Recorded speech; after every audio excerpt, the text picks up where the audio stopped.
Hi there, friends. Welcome back to my channel. Today, in this video, I'm going to show you how to turn off direct messages on the TikTok app. Please consider subscribing to my channel and liking this video.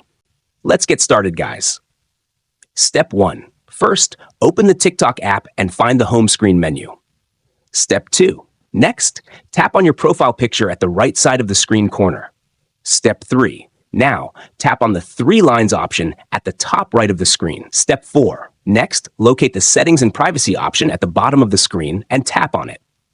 Step 5. Now, locate the Privacy option and tap on it. Step 6. Next, find the Direct Messages option and tap on it.